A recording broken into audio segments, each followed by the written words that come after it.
Do do do do do do do do.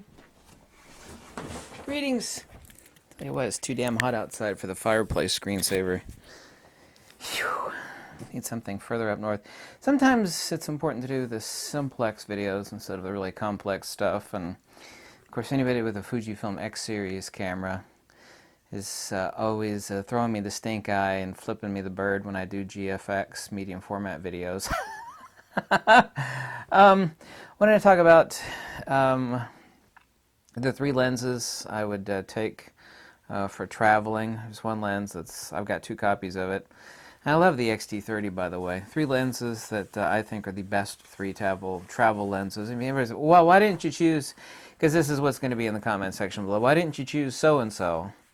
And it's like, well, I mean, I have every X series lens made except for the 18mm, which I think sucks. Actually, I know it sucks. And these are the three that I would pick for several reasons. They don't take up much space. They cover absolutely everything. I love the hell out of all three of these, especially all of the little subcompact f2 lenses, which include the 16mm f2, the 23mm f2, the 35mm f2, and the 50mm f2. While it is not so incredibly sharp, wide open at 2.8, I mean, at f3.5 and f4, it's perfectly fine. I mean, it is an extremely compact little lens, but of all the X-series lenses, and I've thought about this a long time. This, of course, is going into the second edition of my book, which, by the way, you could download now, the first edition, Fujifilm Tricks and Tips, in the link below, and it's a completely free book.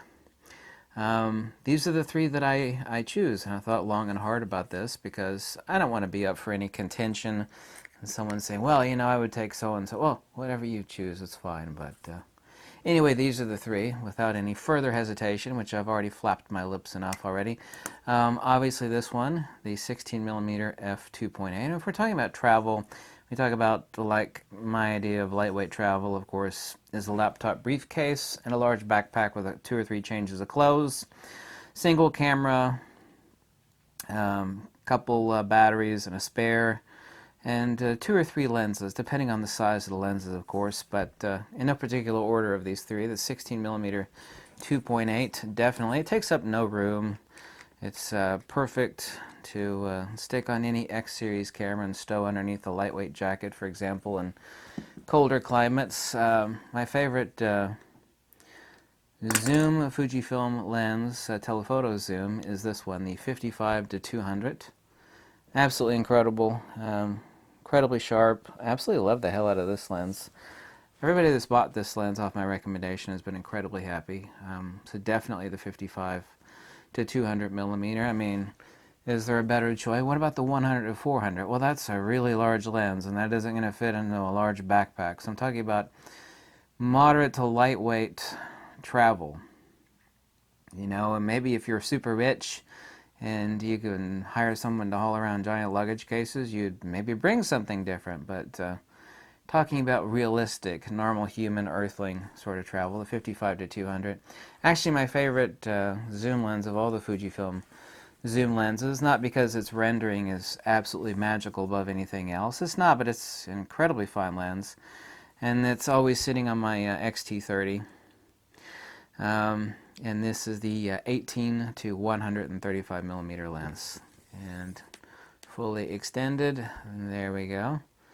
I absolutely love the 18-135. As far as a camera to pack around everywhere that can basically do anything. Now, the X100F, which I absolutely love, is a street sweeper camera, and it, of course, has a fixed wide-angle lens on it.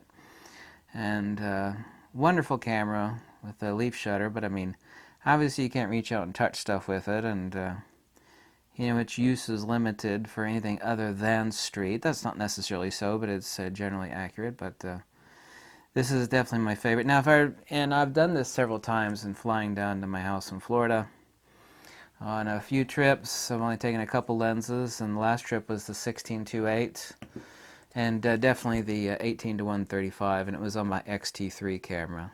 I could do everything with this lens, really. I absolutely love the 18-135. I actually had the XT30 and the 18-135 out yesterday. And by the way, I was doing a paid photography gig today for a business's website.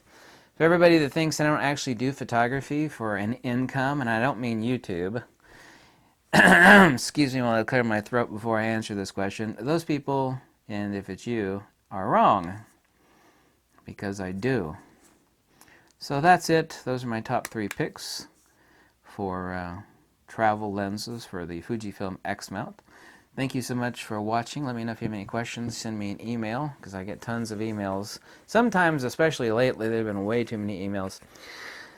I love these goofy little pouches. The Japanese love velvet pouches. They love velvet pouches. Samurai swords come in velvet pouches. They have for like hundreds and hundreds and hundreds of years. And everything fine and precision. The Japanese love velvet pouches. It's a Japanese fetish. If you ever wondered why Fujifilm, a Japanese company, they're not all that useful or practical, right?